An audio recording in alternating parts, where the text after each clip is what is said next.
The sound of a chainsaw ripping through metal chains. Yeah, that's how it all started, right? In the middle of a sunny Saturday at our local park. You ever hear a sound so wrong it makes your stomach turn? That was it. I saw Margaret Whitmore, our HOA president, standing there all high and mighty over what used to be my daughter's swing, the only swing my 7-year-old Emma could use because of her wheelchair. And let me tell you, nothing in this world prepares you for seeing your kid's happiness get sliced up like that. Emma just stared, tears streaming down her cheeks, looking more confused than hurt at first, and then the heartbreak hit her and me all at once. "Mommy, why did the mean lady break my swing?" she asked, and I swear something inside me snapped. That swing, it wasn't just metal and plastic. It was her freedom, her way to fly her little piece of the world where her disability didn't matter where she got to, just be a kid, not the girl in the wheelchair everyone pities or ignores. Margaret, still clutching the chainsaw, didn't even flinch. "This equipment violated community standards," she barked. "Disabled apparatus makes the playground unsightly and takes up space. Normal children could use—" I could barely get my breath. "That swing was installed by the city. It's ADA compliant. You had no right." I tried, but she cut me off with that ice-cold stare she's famous for. "I have every right to maintain community standards. This is a family neighborhood, not a medical facility. Normal children shouldn't have to look at disabled equipment when they're trying to play." You know what I mean? I'm not proud of what I yelled back. But someone had to say it. She's a normal child. She just happens to use a wheelchair. But Margaret just looked Emma up and down like she was some kind of stain on her perfect world. "Look at her. She takes up extra space, needs special equipment, and makes other children uncomfortable. She belongs in a special needs facility, not a regular playground." By then, other parents had gathered. Phones were out. You could feel the shock rolling off them, but Margaret didn't care. She was always good at getting her way, steamrolling anyone who dared stand up to her. Jennifer, a mom from the neighborhood, tried to step in. "That was incredibly wrong, Margaret. Emma loves that swing. It wasn't hurting anyone." But Margaret was ready. It was an eyesore. Disabled equipment sends the wrong message about our neighborhood values. What message? Jennifer shot back. That we accept substandard residents who require special accommodations. This community has standards, and Emma's family clearly doesn't meet them. Emma's sobbing by then, her whole body shaking. "Mommy, I just wanted to swing. I wasn't doing anything bad." If you've ever had to explain cruelty to your child, you know there's no manual for that. "Sweetheart, you weren't doing anything bad. Some people are just sick in their hearts." Margaret must have heard me because suddenly she was yelling, "I'm the only one here with any sense. Your daughter is a burden on this community. Every accommodation made for her takes resources away from normal children. She's 7 years old and will never contribute anything meaningful to society." The crowd gasped. Even the most stone-hearted people couldn't believe what she'd just said. "You're talking about a child," someone shouted. But Margaret didn't stop. "I'm talking about resource allocation. That swing cost the community $3,000 to install and maintain. That money could have gone to equipment all children could use, not just one disabled child." "All children can use adaptive swings," I shot back, but she just sneered. "Normal children don't want to use disabled equipment. It reminds them of genetic defects and medical problems. Children should be able to play without being confronted by disability." Emma looked up at me, her eyes wide, and asked, "Mommy, am I a genetic defect? What does that mean?" I wanted to grab Margaret and shake her, but I just knelt beside Emma and told her, "No, baby. You're perfect exactly as you are. This woman is just very, very wrong." But Margaret wasn't done. Perfect. She can't walk, can't run, can't play like normal children. She requires constant assistance and special equipment. That's not perfect, that's defective. I lost it. "Get away from us," I told her, voice shaking. "I'll leave when you agree to stop bringing her to this playground," Margaret insisted. Normal children shouldn't have to share their play space with disabled children who make them uncomfortable. "This is a public playground," I said, but Margaret just smiled. "Not anymore. I've already filed a complaint with the city to have all disabled equipment removed." That's when the cavalry arrived, literally. 3 army trucks pulled into the parking lot, followed by a Jeep. My husband, Captain James Rodriguez, was home early from deployment. He jumped out, 12 soldiers right behind him, and strode straight toward us, face thundercloud dark. "What happened to Emma's swing?" he demanded, looking straight at the wreckage. Emma reached for him, sobbing. "The mean lady broke my swing with a chainsaw. She said I'm defective." James's face. "Let's just say you wouldn't want to be on the receiving end." Ma'am, he said to Margaret, his voice the kind that makes grown men stand up straight. Did you destroy my daughter's adaptive swing? Margaret looked around, suddenly realizing her audience had changed. I was maintaining community standards. That equipment violated neighborhood aesthetics. James stared her down. You destroyed equipment designed for disabled children. His second-in-command, Sergeant Martinez, stepped forward. Ma'am, did you just call a disabled child's equipment unsightly? Margaret doubled down.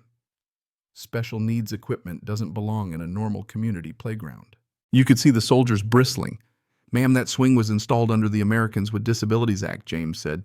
Destroying it is a federal crime. Margaret scoffed. Federal crime, it's just playground equipment. Sergeant Martinez explained destroying accessibility equipment is a hate crime against disabled individuals. Margaret's confidence faltered for the first time. I'm not committing hate crimes. I'm maintaining community standards. The crowd wasn't buying it. Normal children, she started, but James cut her off. My daughter is a normal child. She just happens to use a wheelchair. The force in his voice made her step back. That's not normal. Margaret protested, her voice weaker now. Corporal Johnson, one of the younger soldiers, couldn't hold back. The only burden I see here is you. We just spent 8 months fighting for people's rights overseas and come home to see you attacking a disabled kid. Margaret tried to regain control. I was removing inappropriate equipment from a community playground. With a chainsaw, Sergeant Martinez pointed out while a disabled child was watching. The method doesn't matter, Margaret insisted. The result is what's important, maintaining standards for normal families. James handed Emma to me, stepped right up to Margaret. Let me explain something.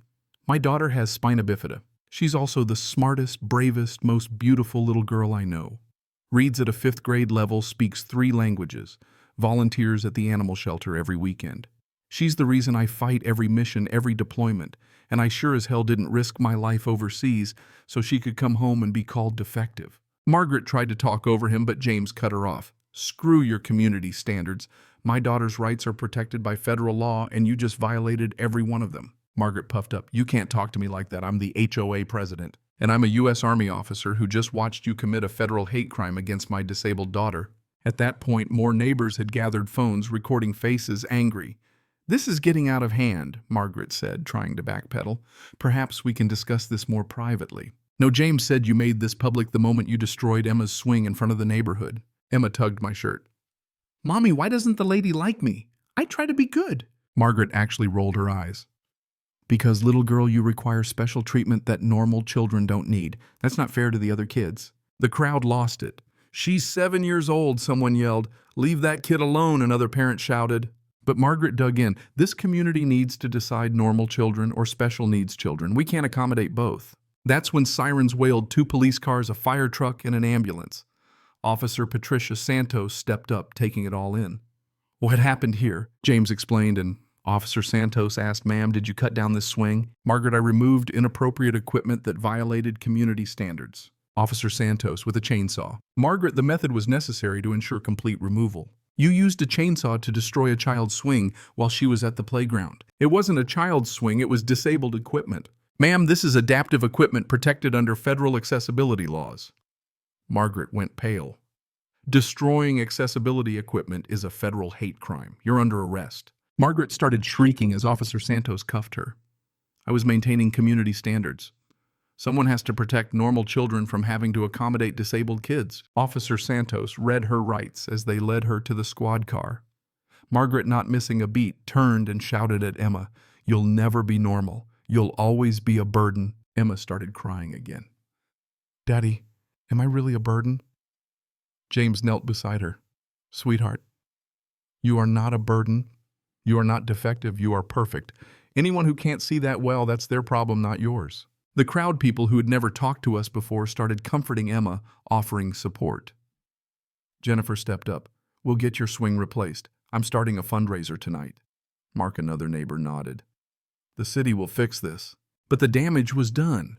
That night, Emma asked us, Mommy, Daddy, am I really different? Do I make people uncomfortable? James held her hand. You are different in some ways, but being different doesn't make you less valuable or less deserving. That lady was wrong about everything. Over the next few weeks, Margaret's arrest made national news. The video of her calling Emma defective went viral. Most people were horrified, but some supported Margaret. Yeah, that surprised me too.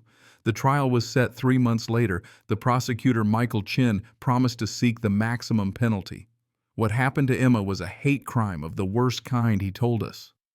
Destroying accessibility equipment while targeting a disabled child is both property destruction and a civil rights violation.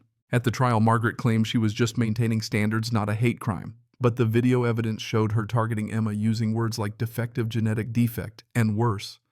Emma testified via video, her small voice breaking everyone's heart. The lady came with a big saw and cut down my swing. She said I was defective and didn't belong at the playground. When asked how it made her feel, Emma said, "It made me feel like I was bad, like something was wrong with me." The jury didn't need long. 3 hours later, they found Margaret guilty on all charges. Judge Martinez, during sentencing, told her, "Your actions weren't just criminal, they were an attack on the basic human dignity of a child. You showed no remorse. 7 years in prison, 5 years probation, and mandatory community service with disabled kids." Even as she was led away, Margaret yelled at us, "Your daughter will always be different. Prison won't change that."